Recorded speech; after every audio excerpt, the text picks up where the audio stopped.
kala gugac weyn goya dayro isma garbin gadaal soo mar ali raada mugtahay bismillaahir rahmaanir rahiim mahad celin kadib waxa xiga garbaash kulayla kadibna faahfaahinta dagaaladii iyo wararkii ugu dambeeyay soo dhawaada barnaamijka meel dheer hal gaarsiiyo dawaad aragtaan oo isbedelku week boo doofaan ku socda waxaan rabaa dadkii loogu sheekay waa dhimanaysiin waa ba'aysiin sankaad ku nooshiin inaan tuso sanki kadib nolol qurux badan oo macaan iyo waxyaalo ka cayarnaa inay helayaan adduunkana waxaan rabaa in aan u sheego dhalinyaradan laga waalay adduunka waxa ka jiro aan dhahay wada jir wax la yiraahdo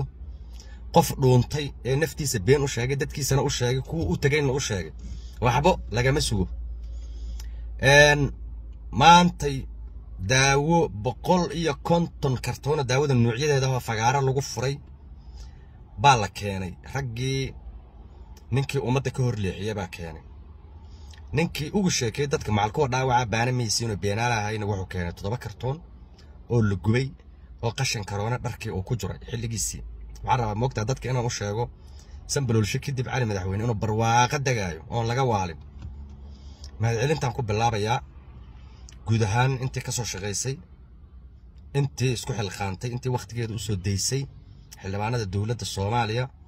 ee beesha xawaadle iyo qaar kale ayagana meesha uga dhex jeeday oo rabay inay iraado waa mahadsantiin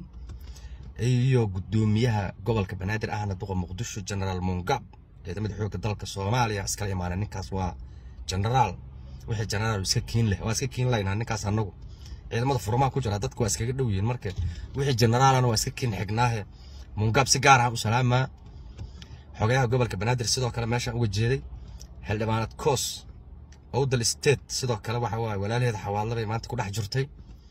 iyo rag kale oo fara badan saaxiibkay dhicis u qaabilsanaha daawada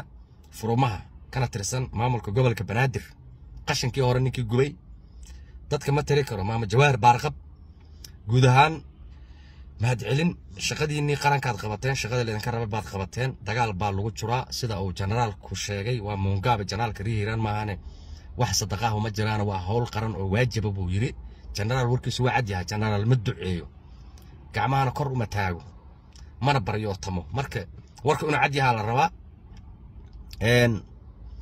mahad celin kadib intii magacooda aanan meesha ku xusinne dadka ma wada tiri kare waa jamac guud daawadaas oo furmaha gaari doonto daqiiqadaha soo socda amaba wayba gaartaa laga yaabaa inta warka aan duubayo waa laba diyaarad oo waaweyn oo helicopter ah inuu ka dagaysa alboorka Buuliburte waxaan rabaa marka ninkii sanbalooliyaha ee 3 sano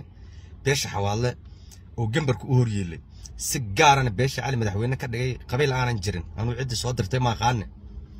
markuu xilka ka sii dagaayeen inta soo cararay baadiyaha muquri ku soo dhuuntay dadku ugu sheekay hal qof idin kama haraayo waxaan rabaa ma jiro qof dhagaha oo wax maqal mana jiro qof indhaha oo wax arag 7 kartoon xilligiisa la keeni jiray marka la furana la gubo wax nacfil oo ku jirin xawaadlanimada marka wax lagu raadiyo iyo Soomaalinimada maanta waad aragtaan diyaarada waaweyn oo alboora ka dagaayo xamaalo daawadii awal la keenay 2 kartoon oo la tuuro annagoo reer hebela oo beel hebela xaqaas baa noogaga maqan siyaasad ahaan marka wax lagu raadiyo iyo shakhsi iska socda iyadoo la isku dhaareenin way kala duwan tahay Soomaalidu waxay dhahaan guga iyo dayrtu isku gugac ma waa kala gugac weyn isku roobna ma Soomaalida tiraada laakiin waa dad iska waalan Soomaalidu waxyaalo badan ku maamaahaan oo maamaayo iska khaldanaha jiro waxaan rabaa marka reer tolkeeyo inaan been leedin sheegin reer tolkeeyo waa cali madaxweyne xawaalo waaba ahay reer tolkeeyo laga waalaan rabaa inaan iraado yaan been leedin sheegin walaalihiin xawaalo yaan leedin ku dirin intii yaraado 9 bilood oo sanbaloolsho joogay oo nagu diray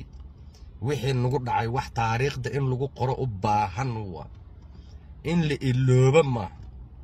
waligeen annagoo xawaadlaha isku uura aan meel mari jirnay dagaaladana guulaan ka keeni jirnay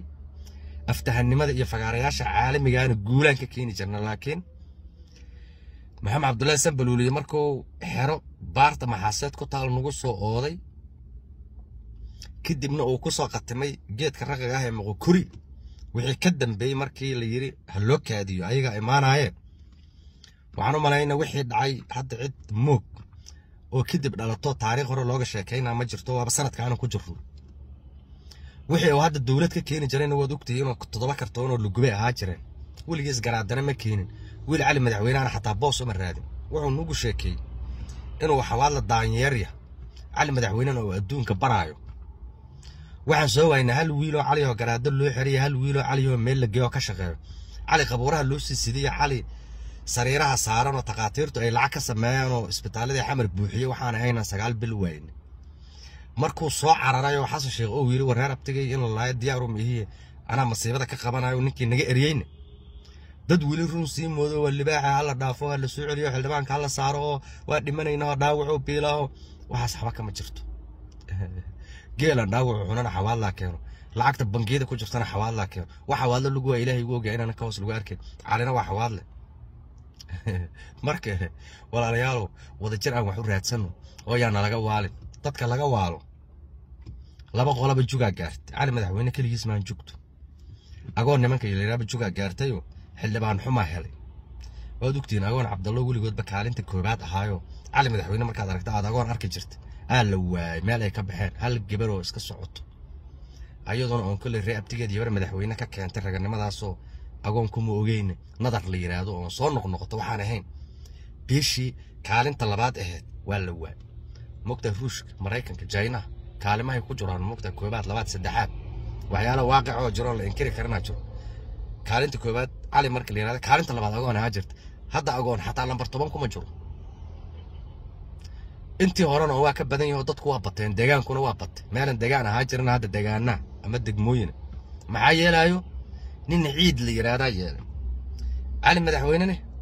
nin sanbaloolsha la yiraahdo yeelay waxa la rabaa markii in dadku ay aragtidooda ku qiimeeyaan hebel markuu joogay maxaa noo qabsoomay oo meel noo yaalo hebel markuu joogayna maxaa naga halaabay